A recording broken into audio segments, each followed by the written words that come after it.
네, 손재규 선임 기자와 함께합니다. 기자님 어서 오세요. 안녕하세요. 네, 우크라이나 평화회의가 폐막을 했습니까? 네, 이틀간 해서 어제 폐막하고 네. 공동성명도 채택을 해서 발표를 했는데 네. 애초부터 러시아도 초대되지 않았고 그 중국은 초대가 됐는데 참석하지 않았습니다. 네. 그리고 한 90여 개국이 참석을 했는데 러시아가 전쟁 당사자가 참석을 안 했기 때문에 이게 무슨 효과가 있겠느냐 그런 회의적인 시각이 많았는데 일단 공동성명을 채택을 했다고 스위스가 이제 주최를 했죠. 발표를 네. 했는데 한 90여 개국 참석했지만 한 10여 개국은 공동성명에 서명을 하지 않은 걸로 나타났습니다. 그러니까 러시아 당사자가 참여를 안 했기 때문에 반쪽이다 이런 얘기도 있었잖아요. 그렇지만 그래도 성명은 채택이 됐고요. 관련된 얘기 좀 더 해주시죠. 첫 번째 네. 이제 그 우크라이나 전쟁 종식을 위한 첫 번째 국제 회의인데 공동성명 내용은 몇 가지가 있습니다. 네. 일단 우크라이나 영토 보존 여기에 대한 그 지지를 표명을 했고요. 그 다음에 지금 러시아가 우크라이나 그 자포리자 원전을 통제하고 있는데 그거를 우크라이나에 되돌려줘라 이렇게 돼 있고 그 다음에 글로벌 식량 안보 문제. 그래서 이제 흑해하고 아조우해 쪽 항구에 대한 그 우크라이나 접근권 보장도 촉구를 했습니다. 네. 그리고 식량 안보가 어떤 식으로든지 무기화가 되면 안 된다.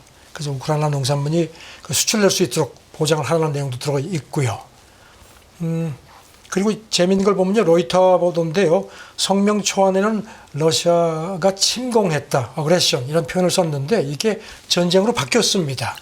그래서 이것도 조금 좀 우크라이나를 좀 힘을 실어주는 게 아닌가 싶습니다. 네.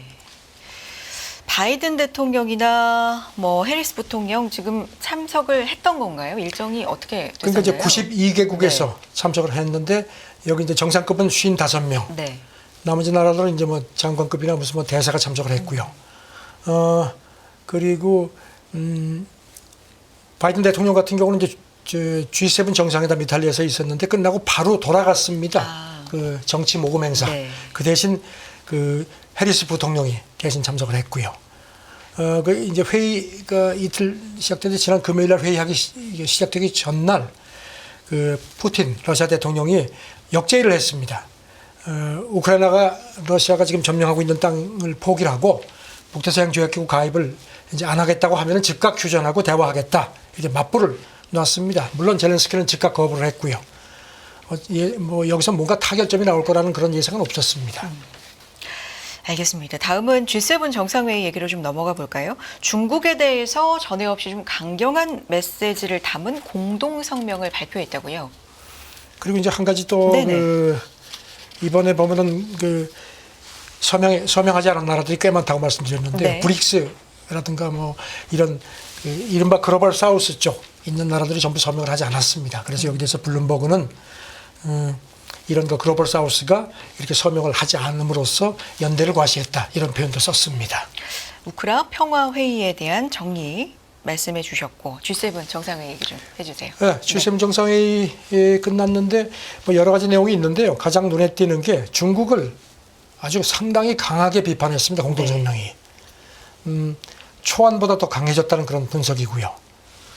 그리고 이제 성명에 보면은 중국이 러시아를 계속 돕기 때문에 이렇게 러시아가 계속 우크라이나 침공할 수 있게끔 한다는 그런 표현까지 넣었습니다. 네. 그래서 중국이 러시아 방산에 사용되는 물자를 계속 보내면은 제재를 강화하겠다는 내용까지 집어넣습니다.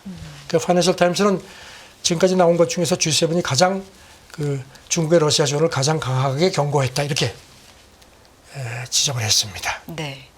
바이든 대통령이 어떤 식으로 얘기를 한 겁니까? 중국에 대해서. 중국이 무기를 직접 공급하지는 않았지만 그 러시아 방산을 도와주기 때문에 이게 사실상 러시아를 지원하는 거다 이렇게 비판을 했습니다. 그리고 그 바이든 대통령을 수행한 미국 관계자들 얘기도 중국 지원이 지금 유럽 안보에 장기적 위협이 되고 있다는 점을 G7이 우려하고 있다고 했고요. 또 다른 미국 관계자는 이제 우리가 중국에 대한 중국이 진짜 이제 전쟁을 중지하겠다고 했는데 그렇게 순진하게 볼 수 있는 그런 시대는 지난 것 같다. 책임이 중국에 있다. 이렇게 또 지적을 했습니다. 네. 이번에 그 공동성명에는 미국이 계속 비판해온 중국의 이른바 과잉 생산 경고 내용도 들어갔습니다. 노동자하고 기업을 보호하고 공정한 경쟁의 장을 마련하는데 필요한 조치를 취하겠다 이런 식으로 좀 이렇게 에둘러서 비판을 했습니다. 네. 이렇게 G7이 한 목소리로 중국에 대해서 강경한 목소리를 냈다라고 하는데 여기에 대해서 뭐 향후에도 이렇게 단합된 모습을 보여줄 것이다 이런 평가가 있습니까? 아니면 반대입니까? 한 목소리는 남았는데요. 네. 미국 정치 전문 매체 폴리티코는 목소리는 하나로 남았는데 그 뒤는 내용이 다르다는 겁니다. 그래서 G7 정상들이 한 목소리로 강경한 입장을 밝혔지만 각국의 이해관계가 중국에 대해서 다르기 때문에 네. 과연 단일한 대응에 나설 수 있을지는 미지수다 이렇게 지적을 했습니다. 그리고 특히 유럽은 중국의 경제 보복에 훨씬 더 취약하기 때문에 보다 신중하게 접근할 수밖에 없다. 지난주에도 몇 차례 그런 말씀 드렸죠. 미국하고 중국 갈등에 유럽이 굳이 낄 필요가 있냐는 그런 목소리들이 많다는 거예요. 그래서 이런 미국하고 유럽의 중국의 정책 접근법이 이렇게 다르기 때문에 강력한 연합전선을 구축하기는 힘들 거다 이렇게 봤습니다. 뭐 전기차 최근에 관세와 관련돼서도 비슷한 얘기들이 좀 맥락이었죠. 비슷한 네. 맥락으로 나오고 있었는데요. 다음 얘기를 좀 해보면 이 G7 정상회의 공동성명 북한과 러시아의 관계에 대해서도 언급을 했죠. 여러 가지가 있습니다. 네. 북한 문제는 그 북한하고 러시아 군사협력이 증가하는 걸 강하게 비판했습니다. 그러면서 네. 특히 러시아의 그 핵하고 탄도 미사일 관련 기술이 북한에 이전될 가능성을 크게 우려했습니다. 이거는 이제 안보리 그 위반 사항이 된다는 점도 상기시켰고요. 네. 그 다음에 이제 우크라이나 지원 문제에는 시간이 얼마든지 걸려도 계속 지원하겠다는 그런 그 문구가 들어갔습니다. 그리고 이제 그동안에 이제 계속 미국이 추진해온 러시아 국유자산 수익을 기반으로 한 500억 달러, 우리 돈으로 한 69조 원 되죠. 그 이제 러시아, 우크라이나 지원 대출하는 거는 확정을 했습니다. 네. 그 다음에 뭐 가자지구 전쟁 끝나기 위한 그 두 국가 해법에 대한 지지를 재확인했고요. 그리고 뭐 인공지능 문제 같은 것도 얘기했는데 뭐 특별한 건 없습니다. 그리고 이제 그 기후위기 뭐 섭씨 1.5도 이내로 그 상승폭을 제한하겠다는 걸 재확인했는데 여기 대해서 뭐 조금 회의적인 시각들이 많습니다. 그리고 이제 그 지난해 그 히로시마 정상회의 때 공동성명에 들어갔던 그 안전하고 합법적인 낙태 접근성이라는 문구는 이번에 빠졌습니다. 네. 이걸 외신들이 전하는 걸 보면은 그 이번 이탈리아가 의장국이었죠. 멜로니 이탈리아 총리가 반대를 해서 이게 공동성명에서 빠졌다는 그런 보도도 나왔습니다. 지금 말씀 중에 기후 대책에 대해서는 좀 회의적인 시각이 많다 말씀해 주셨는데 어떤 네. 목소리들이 있는 겁니까? 그 글로벌 환경단체들이 일제히 이건 낙제점이다 네. 비판했습니다. 그러면서 이제 지난 4월 같은 경우에 이제 정상회담 준비차 G7 에너지 환경장관 회의 때 2030년까지 석탄 사용을 단계적으로 중단하겠다는 약속을 했는데 정상들이 이걸 원칙적으로 재확인하면서도 여지를 남겼습니다. 그 이번 공동성명에 보면은 회원국이 넷제로 이제 탄소 중립 경로에 도달할 수 있는 범위 내에서 석탄 사용을 단계적으로 축소할 수 있다. 아. 그렇게 해서 약간의 예외를 남겼습니다. 그러니까 이제 뭐 그린피스도 그렇고 이거 지금 너무 안일하다. 그다음에 이제 가스가 무슨 뭐 석탄의 대체가 될 수 있다는 식으로 접근하는 것도 이거는 가스가 그런 그 안전한 기후로 넘어가는 연료는 아니라는 점도 지적을 했고요. 그래서 이 전반적으로 외신 분석은 무의미한 진부합니다. 뭐 이런 표현까지 썼습니다. 네. 그래서 올해 정상회의가 실패했다. 이런 식의 그 비판들도 나왔습니다. 또 아프리카 위기국들을 지원하는 문제도 논의하지 않은 것 같다에 대해서도 비판이 있었다고요. 처음엔 논의하겠다고 했습니다. 네. 그래가지고 큰 소리 쳤는데 역시 뭐 성명이라는 이 내용이 없었습니다. 그다음에 이제 그 이민 문제라든가 식량 의제 같은 것도 논의한다고 큰 소리 쳤는데 별게 없습니다. 그래서 비판적인 시각들이 많습니다. 네. 지금 G7도 뭐 사실 내 코가 석자입니다. G7 정상회의에서 나온 얘기들 그리고 그 성명에 따라서 비판적인 목소리들까지 정리를 한번 해봤습니다. 자, 다음 내용은요. 미국의 러시아에 대한 제재 고리로 중국 대형 은행까지 압박한다. 이거 어떤 스토리입니까? 지금 미국 재무부가 그동안에 러시아 그 제재와 관련해서 이제 여러 가지 이제 이제 압박 가해왔는데 네. 중국의 그 군소은행들은 좀 이제 제재를 받아왔는데 지금 미국 쪽에서 나오는 얘기를 보면요. 안 되겠다 싶으니까 중국 대형은행까지 지금 정조주를 하는 모양입니다. 네. 이렇게 되면은 이게 이제 세컨더리 보이콧 이제 포함시킬 가능성을 이제 잇따라 경고를 하고 있는데 이렇게 되면은 이제 이게 또 뉘앙스가 달라지는 겁니다. 우크라이나 전쟁 여파가 이제 미중 갈등을 더 심화시키는 또 다른 악재가 된다는 그런 걱정들이 많습니다. 네. 이번에 미국 재무부가 지난주에 발표한 걸 보면요. 러시아 그 전쟁 관련해서 추가 제재 명단에 러시아뿐만 아니고 중국, 튀르키예, 아랍에미리트 쪽도 포함을 시켰거든요. 근데 이 중에 그 중국 국영 기업들도 들어가 있습니다. 그래서 이게 처음이거든요. 그리고 또 미국 재무부가 세컨더리 보이콧 범위도 대폭 확대를 해서 중국이나 홍콩에 있는 러시아 금융기관 지점하고 거래하는 중국 은행들도 혐의가 있으면 제재하겠다는 그런 경고를 했거든요. 그래서 지금 중국 대형은행까지 손을 대는 것 같다는 그런 관측들이 많습니다. 그 중국 국영기업 포함됐다는 중국 국영기업 중에는 군사 장비를 러시아에 판매한 것으로 좀 의심이 그렇죠. 그걸 이런- 이제 그거하고 관여했다는 거죠. 네. 그렇군요. 이 와중에 제닛 옐런 미국 재무장관 이 뉴욕 연설 후에 기자들한테 이 러시아 제재 조직적으로 위반할 경우에 중국 대형은행 제재도 불사할 것이다. 직접 언급을 했네요. 글쎄 말입니다. 네. 지난주에 그 뉴욕에서 연설하고 나서 기자들한테 네. 말씀하신 것처럼 그럴 경우에는 중국 대형은행도 제재할 수 있다 이렇게 밝혔습니다. 직접 언급을 한 게 미국 재무 그 책임자가 얘기를 했다는 게 상당히 의미가 있는데요. 네. 지금 파이낸셜 타임스는 이거 관련해서 중국은행, 그러니까 뱅크 오브 차이나하고 중국 건설은행, 농업은행, 공상은행 이거 뭐 다 국유 중국의 아주 최대 그 은행들이죠. 이거를 이제 하는데 이제 이런 은행들이 특히 러시아 지원도 지원이지만 더 위안화 국제 결제 확대도 그동안에 노골적으로 이게 확대한 것도 같이 뭔가 약간의 괘씸죄가 있는 거 아니냐는 그런 관측도 나옵니다. 네. 관련돼서 조금 더 알려주실 내용들이 있을까요? 이게 네. 지금 로이터도 이번 G7 정상회의에서도 중국 대형 금융기관이 러시아를 돕지 못하도록 그 경고한 점을 상기시켰습니다. 그래서 지금 이런 건데 이 만약에 진짜 중국 대형은행까지 이런 미국의 세컨더리 제재 대상이 되는 경우에는 미중 관계가 더 나빠지는 건 물론이고 이게 세계 경제에 미치는 후폭풍도 만만치 않을 거라는 그런 우려들이 많습니다. 네. 러시아에 대해서 뭐 전방위적으로 그러니까 러시아를 압박하면서 중국에 대한 그 중국을 더욱 옥죄려는 그런 미국의 그 이중 전략이라는 뭐 두 마리 토끼잡이라고 할까요? 그런 식의 접근이라는 겁니다. 알겠습니다. 다음 얘기 넘어가 보면요. 최근에 달러 강세가 계속해서 이어지고 있죠. 뭐 몇 년 동안 이건 이어지고 있는 상황입니다. 그런데 주요 외환 보유에서 달러는 줄고 금 비중은 완연히 늘어났다. 이게 수치적으로 지금 집계가 된 거죠. 그렇죠. 그런 추세가 조금 있었는데 이제 최근에 완연해졌다는 네. 겁니다. 국제통화기금 최근 분석을 인용을 했는데요.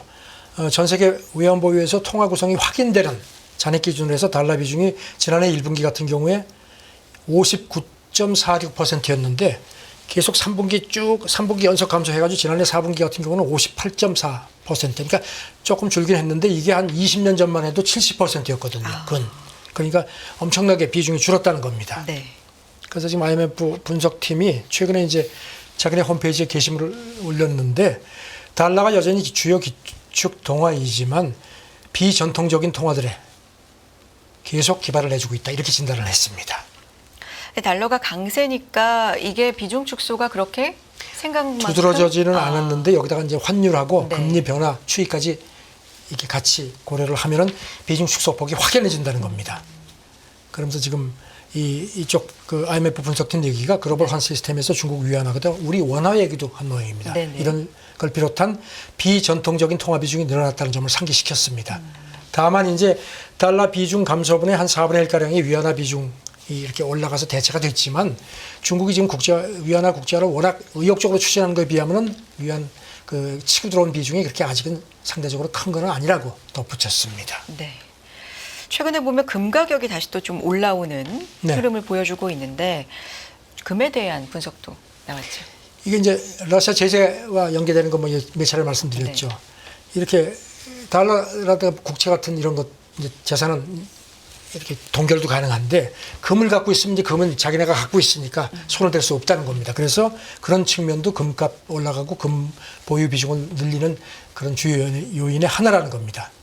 그래서 지금 중국 같은 경우에 IMF 분석을 보면요. 외환 보유에서 금이 차지하는 비중이 2015년에는 2% 미만이었는데 네.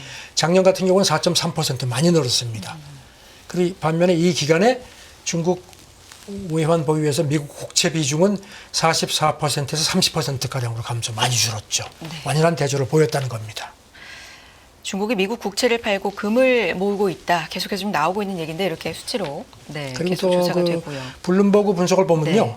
그 작년 10월에 그 가자 전쟁 터지고 나서 그 이후 3주 동안 금값은 한 10% 가까이 올랐는데 달러 인덱스는 같은 기간에 큰 변동을 안 보였다는 겁니다. 네. 그러니까 금값이 그만큼 탄력을 받는다는 얘기입니다. 그래서 지금 그 최근에 그 달러하고 미 국채 가격 추이를 보면은 안전자산, 이 달러하고 미 국채가 이제 안전자산으로서의 어떤 위상이 전 같지 않다는 겁니다. 그리고 특히 우크라이나 전쟁 후에 그 위험 기피 심리가 강해지는 시기에 금값 상승세가 두드러진다. 이렇게 또 지적을 했습니다.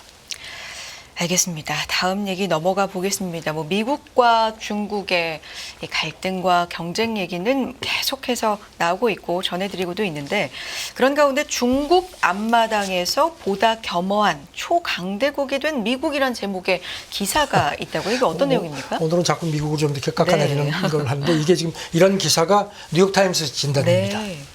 그러니까 제목 자체가 어떻게 되어 있냐면요. 중국 앞마당에서 보다 겸허한 초강대국이 된 미국 제목이 그렇습니다. 그러면서 미국이 이제 특히 아시아 태평양 지역에서 더는 스스로를 우리는 안보 보장자다, 뭐 슈퍼파워이니까 나를 믿어라 하는 식으로 행동하지 않는다는 겁니다. 네. 그러면서 이제 뉴욕타임스 분석은 아태 지역이 매우 방대하고 특히 중국이 급부상하기 때문에 그래서 미국이 이제 전처럼 이렇게 뭔가 좀 약간 군림하던 자세에서 벗어나서 이제는 야 우리가 군 현대화도 시켜주고 뭐 기술도 발전시켜주겠다고 우리하고 동료가 되자 이런 식으로 지금 손을 뻗는다는 겁니다. 이게 근데 우크라이나 가자 전쟁을 뭐 대하는 태도와는 완전히 다르다 이런 그러니까 뉴욕타임스도 그렇게 비교를 네. 했습니다. 호주의 뭐 핵 추진 잠수함 합작 같은 것도 이제 이렇게 이제 미끼를 던졌고요. 그다음에 우리나라하고도 핵 협의 그룹을 출범시켰. 그래서 이렇게 뭐 민감한 군사기를 공유하거나 이런 식으로 해서 더 많은 권한을 보장해 주는 식으로 해서 훨씬 다르다는 겁니다. 접근하는 방법이. 그리고 이거 관련해서 오스틴 미국 국방장관도 이달 초에 그 샹그릴라 대화에서 전에는 인도 태평양 안보를 위한 이런 표현을 썼다고 합니다. 허브 앤 스포크, 그러니까 바퀴 중심이 있고 이렇게 부채살처럼 이렇게 이제 미국이 중심에 있는 모델이었는데 이제는 그거하고 다른 걸 우리가 보고 있다. 이렇게 얘기를 한 것도 상기시켰습니다. 네. 그러니까 미국이 조금 자세가 조금 좀 뭐랄까 좀 겸손해졌다는 그런 분석입니다. 관련해서 조금만 더 얘기해 보면 이렇게 미국 접근법이 달라진 배경이 좀 있다라는 분석도 이어지네요. 말씀드린 것처럼 지금 미국이 이라크, 아프간 전쟁 계기로 해서 이제 그런 세계 질서를 이렇게 영향에 대한 영향력이 전 같지 않다는 뭐 그건 이미 뭐 다들 짐작하시는 거고요. 그다음에 이제 말씀드린 경제 성장 때문에 아시아 국가들의 국제적 영향이 많이 올라간 것 이런 것들이 복합적으로 작용을 했다는 겁니다. 그리고 뉴욕타임스는 그래서 이제 2차 대전 후에 글로벌 경제에서 미국이 차지하는 비중이 한 절반가량으로 줄었다. 이게 대부분 아시아의 꾸준한 성장에 영향을 받은 부분도 있다고 지적을 했습니다. 네. 그래서 일본 그 고위 정보 당국자가 이름을 밝히지 말라 하면서 이제 우리가 보는 미국이 20년 전, 30년 전의 미국이 아니다. 이렇게 또 뉴욕타임스 기자한테 얘기를 했다는 겁니다. 네. 뉴욕타임스가 이거를 뭐 자기네가 이렇게 분석한 게 아니고요. 지난 1년 동안 한 100명 이상의 미국, 아시아 태평양국의 전형직 장국자 대다수를 인터뷰를 해서 이제 그 결과를 이렇게 이제 요약을 했는데 그러면서 이 인터뷰한 사람들의 대다수가 다음 세기는 미국의 패권이 더 약해질 가능성이 크다. 이렇게 얘기를 했다는 겁니다. 그러면서 지금은 미국이 훨씬 더 다극화한 세계에 적응하는 시기다. 이렇게 또 짚은 걸로 되어 있습니다. 네. 알겠습니다. 자, 다음은 미국의 대선 얘기 좀 하면서 마무리하겠습니다. 트럼프가 수입 관세를 올려서 개인 소득세를 대체하는 구상을 가진 데 대해서 이게 좀 사실상 불가능하다. 이런 얘기가 나오네요. 네, 트럼프가 그런 얘기를 했는데 지금 네. 여기 대해서 비판적인 시각이 많습니다. 월스트리트저널은 이거는 사실상 불가능하다. 아주 네. 딱 일축을 했습니다. 그러면서 이게 왜냐하면은 이제 월스트리트저널이 이제 가장 큰 이유로 든 게요. 관세 부과 대상이 대부분 이제 수입인데 수입에 관세를 부과하는데 수입 규모가 미국의 소득세를 완전히 대체하기는 너무 작다는 겁니다. 네. 그러면서 미국의 연간 수입 규모가 한 4조 달러인데 이 개인 소득세 징수액은 한 2조 5천억 달러 정도라는 겁니다. 그러니까 관세로 트럼프가 얘기하듯이 소득세를 완전히 대체하려면은 세율이 최소한 70%는 돼야 되는데 이거는 말이 안 된다. 이렇게 만약에 관세를 붙이면은 이거는 뭐 중국이 죽고 이건 떠나서 미국 기업하고 근로자 자체가 죽는다는 겁니다. 그렇게 해서 이건 뭐 현실성이 없다는 얘기를 했고요.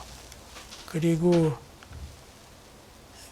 그 옐런 네. 재무장관도 비슷한 얘기를 했습니다. 저 ABC 방송하고 어제 인터뷰하면서요.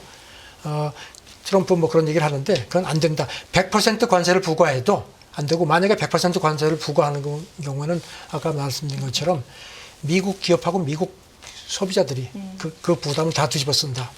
턱없는 소리다. 이렇게 네. 비판을 했더니 이제 공화당 쪽에서 그걸 하겠다는 게 아니고 그런 구상이 어떤 생각이 하나일 뿐이다 이렇게 빠지는데 이건 조금 트럼프한테는 조금 감점 요인인 것 같습니다. 알겠습니다. 그런 가운데 미국인 4명 중 1명이 뭐 후보 둘 다 싫다. 이렇게 외친다. 퓨 리서치가 조사한 거를 공개를 했는데요. 전보다 훨씬 비율이 올라갔습니다. 4명 중 1명. 트럼프, 바이든 다 싫어. 이렇게. 그 비호감이 훨씬 더 높아졌습니다. 네. 2020년 그 두 후보가 다 싫다고 답한 비율이 13%였으니까 한 4년 사이에 한 2배 가까이 증가를 했고요. 그리고 또 바이든은 좋지만 트럼프는 싫다. 트럼프는 좋지만 바이든은 싫다도 요게 트럼프가 조금 유리하긴 하지만 비슷비슷합니다. 그리고 또 방금 들은 걸 보니까 펜실베니아하고 미시간 주요 경합주죠. 여기서 바이든이 흑인 지지율이 많이 빠졌는데 빠진 만큼 트럼프한테 안 갔습니다. 네. 그러니까 지금 트럼프, 바이든 다 싫다는 그런 그 추이가 상당히 강한 것 같습니다. 소위 비호감 선거라고 요새 선거는 얘기하잖아요. 호감보다는 비호감 쪽에 더 누구를 더 싫어하느냐가 더 선거의 포인트인 것 같습니다. 자, 여기까지 듣겠습니다. 손재규 선임 기자였습니다. 고맙습니다. 네, 감사합니다.